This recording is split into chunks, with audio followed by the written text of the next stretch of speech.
Harry anxiously waited for William to pick up the phone to secretly discuss returning to the royal family.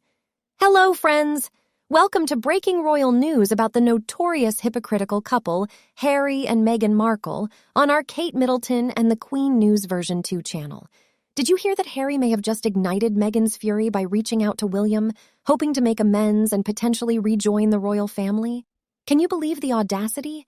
This scenario might seem far-fetched, but when you consider how Harry's American dream is turning into a nightmare, it's not entirely surprising.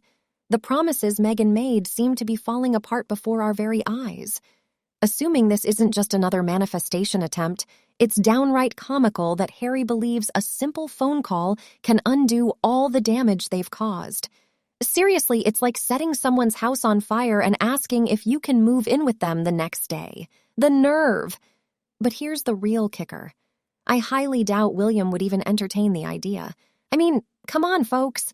We all know William won't be extending a warm welcome to his wayward brother. I can picture Harry dialing up his father, desperately seeking solace. But William, no chance. The frostiness between them was evident during the coronation. I don't see William budging an inch. He's done with Harry, plain and simple. Sure, William may still have a love for his brother deep down, but forgiveness is a whole different story. The minute Harry went after Catherine and Camilla, it was game over for William and Charles. They might have tolerated a few snarky remarks from a rebellious youth, but from a grown, married man who should understand the importance of protecting one's partner? Unacceptable.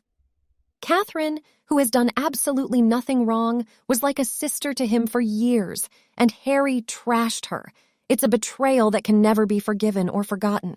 Can you believe that during their sit-down interview with Oprah, Harry and Meghan shamelessly name-checked and bitched about Catherine? Yes, you heard that right. They stooped so low as to specifically print texts between Catherine and Meghan, while also blaming William and Catherine for Harry's infamous Nazi costume. These documented incidents of trashy behavior are just the tip of the iceberg. What else could be going on behind the scenes that we're yet to discover? It must be wilder and more disgusting than we can imagine. But let's not stop there. Harry has not only insulted his brother's wife, but he has also targeted his own father's wife. It's mind-boggling. Since he holds those royal titles so dear, he's essentially insulted his literal bosses. Private forgiveness seems like a distant possibility at this point. While they may put up appearances in the far future, there will be no love lost between them. The burden now falls on William's shoulders. He's taking on more and more responsibility, making it increasingly difficult for Harry to win him over and get Charles to budge. Charles may be a forgiving father, but if William and Catherine remain adamant about not being near Harry or working with him, Charles finds himself backed into a corner. He simply can't afford to alienate his heir for the sake of his fickle and wannabe prodigal son. I must admit, I have my doubts about this whole story, but if it were true, Harry's desperation for forgiveness becomes even more crucial. He needs William's forgiveness, perhaps even more than his father's, if he ever hopes to mend the shattered bonds within the royal family. However, the king has demonstrated his unwavering strength when it comes to dealing with Harry's antics. No direct communications, no face-to-face meetings, and he's placed Harry as far back as his rank allows. To further emphasize his stance, he even used a candle and a feather to make his point crystal clear. Talk about sending a powerful message, but that's not all. King Charles has made it abundantly clear that Harry is out for everyone. No invites to any peripheral functions, no special treatment whatsoever. It's evident that King Charles has chosen the monarchy he has devoted his entire life to, firmly separating himself from Harry's divisive actions. However, the future remains uncertain. Should Harry go through with a divorce, which is still up in the air, we'll have to keep a close eye on how the king's position may shift. But make no mistake, any potential shift would come with serious conditions. Harry might find himself tucked away like Andrew, or perhaps even worse. The royal family has proven to be quite shrewd when it comes to safeguarding their wealth. By disassociating himself from his family, Harry only isolates himself further from their financial resources. It's a calculated move, ensuring that Meghan won't get the divorce settlement she desires. The cold, hard truth is that neither she nor Harry owns a single thing of value except for a mountain of debt. In a documentary of sorts, Charles revealed that he began introducing William to the complexities of the Duchy of Cornwall business. Now, here's the kicker. William was already approaching 40 years old and had multiple children, perhaps even 3, at the time. Talk about stability and loyalty to the royal firm. But here's the catch. The details of this business are intentionally kept under lock and key, ensuring that Harry remains clueless about how it all works. It's a deliberate move. As the 25th Duke of Cornwall, Prince William holds the immense responsibility of managing a whopping 135,000 acres of diverse real estate, encompassing residential, agricultural, and commercial properties. And here's the fascinating part. The accounts of the duchy are overseen by the Treasury and subject to review by both Houses of Parliament. Talk about accountability and transparency. Since 1993, the duchy has voluntarily paid income tax on the excess over expenditure. Imagine the Prince of Wales as the CEO of a sizable business, with around 200 employees and annual revenue of approximately £25 million. It's no small feat, my friends. Let's all take a moment to appreciate the significance of William being born first and inheriting this tremendous responsibility. I vividly remember William's diligent training, including his course on agricultural management at Cambridge. Charles transformed the duchy into a lucrative enterprise, ensuring its continued success. And he made certain that William would carry the torch and make it even more prosperous. But let's face it, if Harry were to inherit something like this, he'd bankrupt it in a mere week. He'd treat it like his personal bank account, squandering it on questionable fashion choices for his wife. Imagine a TV series that follows Harry's sniveling and groveling journey to re-enter the royal family while secretly plotting to take over the duchy. It would be a hilarious spectacle of doors slamming in his face. But hey, I'd definitely tune in for the laughs. Maybe Netflix can salvage a few bucks by showcasing this absurd endeavor. I can almost envision little Louis giving Harry the ultimate gesture of defiance with a double-finger salute. However, here's the real issue at hand. Harry's relentless attacks on the Windsors, filled with hatred and aimed at undermining the monarchy itself. After his grandmother's passing, he unleashed an onslaught of lies, exaggerations, and deeply personal and private information. It's a relentless crusade to tarnish the royal legacy. Let's not forget the laundry list of shocking incidents that marred Meghan's time within the royal fold. The bridesmaid's dress slams the door in Catherine's face, and the absence of family at the wedding is replaced by celebrities and unfamiliar faces. The mind-boggling clothing allowance, crashing Michelle Obama's private book party, crashing a fashion awards show and insisting on giving out the grand prize, and the globe-trotting on private jets, the extravagant baby shower in New York, showing up uninvited to watch Serena Williams play, the disastrous Australia tour, where her behavior was so terrible that Prince Andrew had to step in weeks later to smooth things over. Not to mention the priceless and historic jewels that were not turned over to the crown as they were a gift from the Queen of Tonga. Oh, but the drama doesn't end there. Discussing abortion in Ireland, consistently looking disheveled in public, announcing her pregnancy at Eugenia's wedding, Tiara Gate, getting caught snooping through William's car trunk, and even taking a photo of a sleeping Charlotte. The list goes on and on. It's clear as day, my friends, that they were ultimately expelled from the British royal family.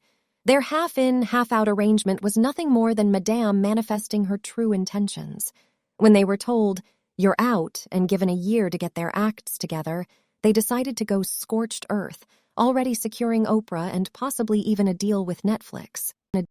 If there was ever a moment for Harry to feel conciliatory, it should have been during the time of Her Majesty the late Queen's life and death. But no.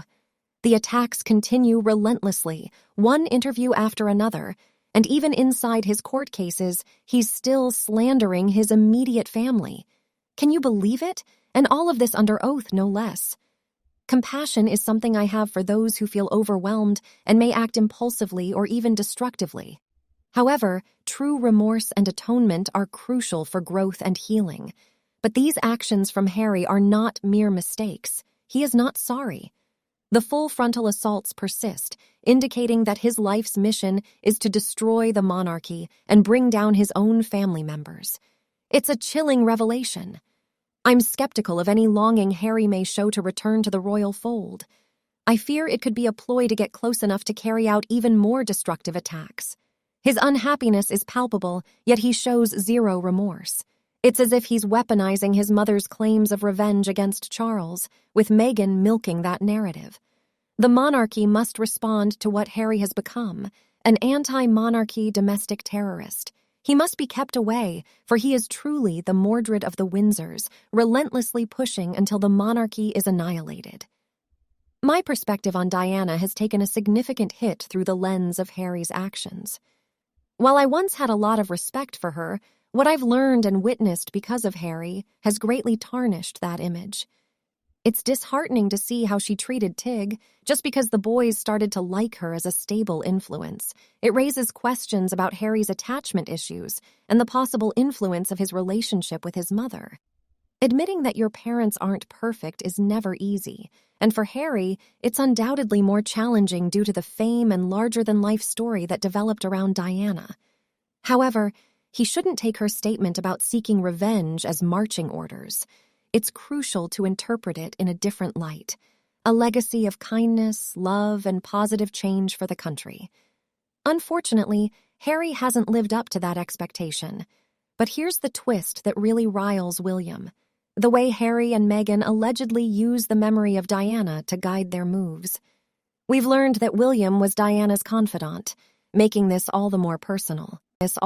By invoking Diana's name, they've resurrected her past on social media, subjecting her affairs and post-divorce behaviors to intense scrutiny by a new audience. It's essential to remember that Diana wasn't a saint then, and she certainly isn't now. I wouldn't be surprised if William has the urge to strangle Harry for this alone.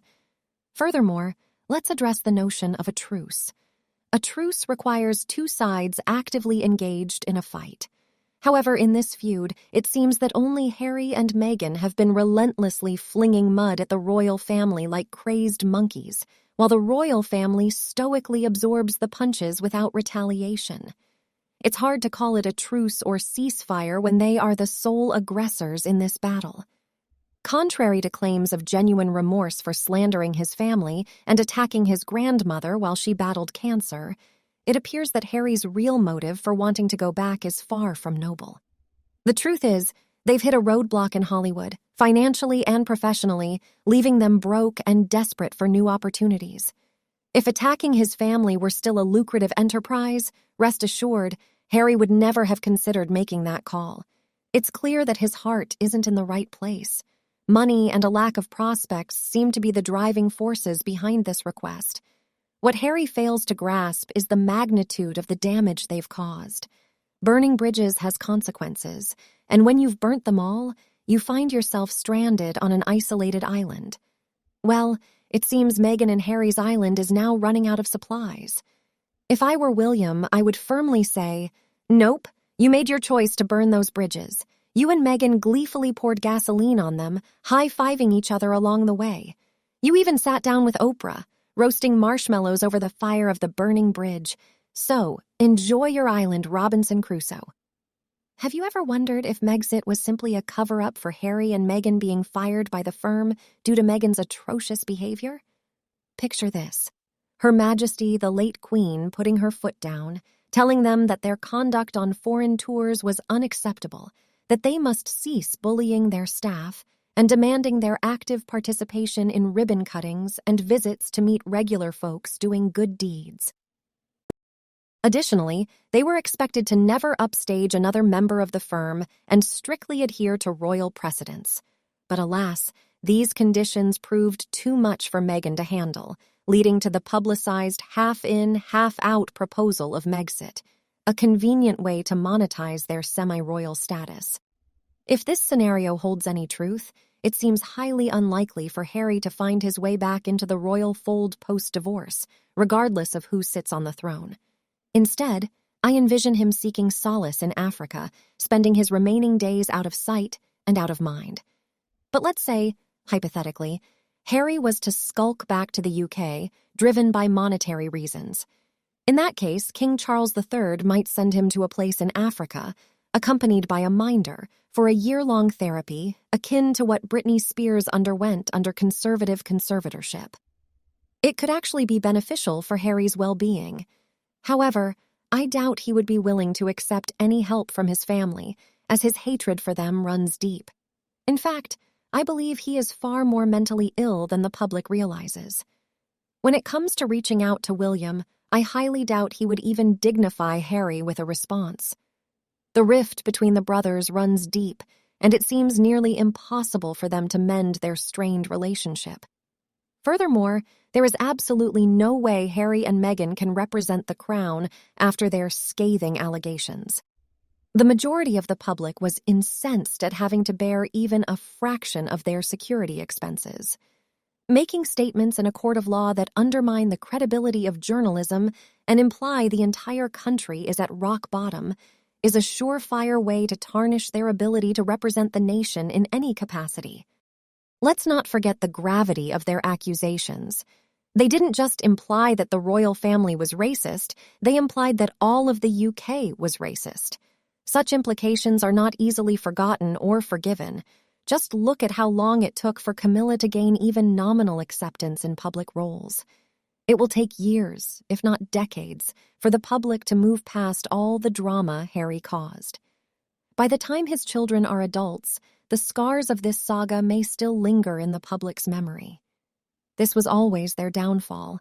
They believed they could do whatever they pleased, confident in the notion that they could come back whenever they desired. But reality has set in. Just as Meghan will never speak to her father again, Harry and Meghan find themselves isolated. If the situation truly becomes desperate, they can downsize their extravagant lifestyle and rely on the trust left by Harry's mother, Princess Diana. What do you think about Harry's chance to return to the royal family? Let us know your thoughts below in the comments section. We hope you have found this helpful video. Don't forget to leave a like, share, and subscribe to the channel if you like it. Thank you for watching this newsletter. See you in the next videos. Goodbye.